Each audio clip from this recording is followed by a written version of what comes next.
Depuis quelques jours, un prétendu acteur politique, je dis bien prétendu acteur politique, car il n'en est pas un, tente désespérément de saper le processus de transition qui tend à sa fin. Le premier acte criminel mené par les hommes de main de cet individu, sans foi ni loi, est la tentative d'assassinat du président de la Cour suprême. Dieu merci, le pire a été évité, même si le siège de cette haute juridiction a été criblé de balles. Dans la nuit du 27 février 2024, le groupuscule s'est constitué en commando, lourdement armé pour attaquer les locaux de l'Agence nationale de sécurité de l'État. Cette opération s'est soldée par de nombreux décès et de blessés. Nous présentons nos condoléances aux familles endeuillées et souhaitons prompt rétablissement aux blessés. Pour maintenir l'ordre républicain et mettre un terme à cette rébellion armée en pleine capitale, les forces de défense et de sécurité ont opéré hier une descente dans les locaux qui abritent le siège du parti, que dis-je? Plutôt, c'est le centre des opérations. Les forces de sécurité en mission ont été violemment pris à partie.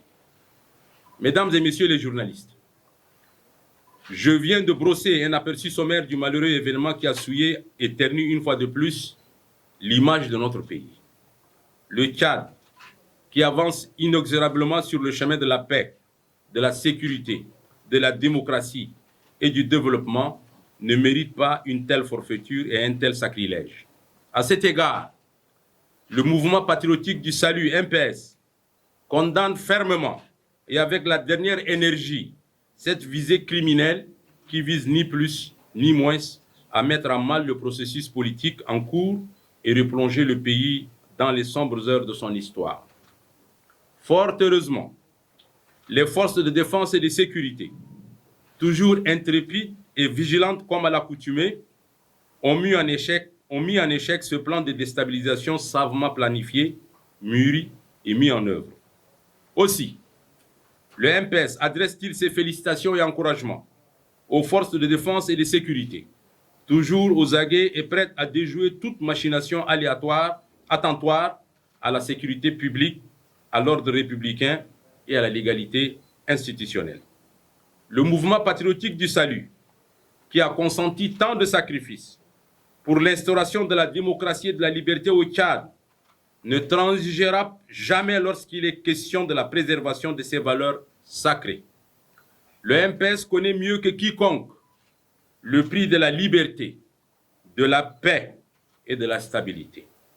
Le MPS sera toujours debout, actif et dynamique, pour soutenir sans réserve les forces de défense et de sécurité dans leur mission régalienne et patriotique au service de la nation et des Tchadiennes et Tchadiens.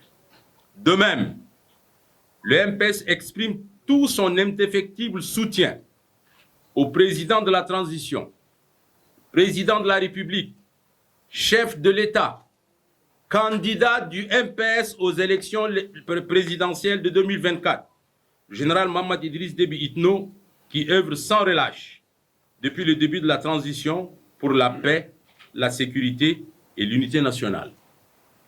Point n'est besoin de noter l'investissement personnel et le sacrifice désintéressé consenti par le président de la transition pour que notre pays retrouve sa grandeur, sa splendeur et sa place dans le concert des nations. Des pourparlers de Doha au référendum constitutionnel, en passant par le dialogue national inclusif et souverain, le soldat, mu par le sens du devoir et de l'honneur, a tout donné. Il est simplement inadmissible et aberrant que des individus aux égos surdimensionnés et assoiffés de pouvoir cherchent à tout prix à remettre en cause les précieux acquis de paix, d'unité et de stabilité obtenus au prix de sacrifices suprêmes. Le MPS invite par ailleurs le gouvernement à plus de fermeté et de rigueur face à toute action visant à retarder l'émergence du Tchad. La sécurité, la stabilité, la paix et l'unité nationale ne sont pas négociables. Personne, nous disons personne, ne peut jouer avec le destin du Tchad et l'avenir du peuple tchadien. Mesdames et messieurs les journalistes, à un moment où le pays est engagé sur la dernière ligne droite devant conduire au rétablissement de la normalité constitutionnelle, personne ne peut comprendre et admettre ce qui s'est passé.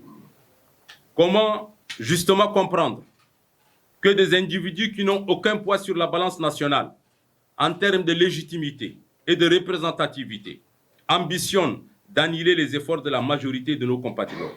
À cette date, ce sont plus de 206 partis politiques qui ont signé une déclaration commune en vue de soutenir la candidature du président de transition à la prochaine présidentielle. Et la cérémonie se passera cet après-midi. Vous y êtes conviés. Si tant l'objectif de ces individus est la conquête du pouvoir, ils auraient pu simplement adopter une posture légale et démocratique. Malheureusement, les agissements enregistrés nous prouvent de manière éloquente que l'objet de leur quête est ailleurs. Nous saisissons l'opportunité pour inviter tous nos compatriotes, ceux de l'intérieur et de la diaspora, à se rassembler pour défendre et préserver les valeurs fondamentales qui ont toujours fait la force de notre pays. La paix est un pilier essentiel de notre société. Elle garantit la sécurité et le bien-être de chacun de nos concitoyens. Nous devons travailler main dans la main pour maintenir la paix, car elle permet à la communauté nationale de vivre en harmonie, de mieux s'épanouir et de construire un avenir meilleur. De même, l'unité nationale est le ferment de notre essor collectif. Nous devrons tous, sans hésiter et sans calcul, nous engager pour placer la paix, la stabilité et l'unité nationale au cœur de nos préoccupations de tous les instants. Vivement vers un retour à l'ordre constitutionnel. Vivement vers un retour à l'ordre constitutionnel. Vivement un retour à l'ordre constitutionnel. Sur ce, je clôt mon propos, car l'heure n'est pas à la rhétorique, mais à l'action contingente pour défendre fortement les valeurs les plus chères qui fondent l'essence de notre nation.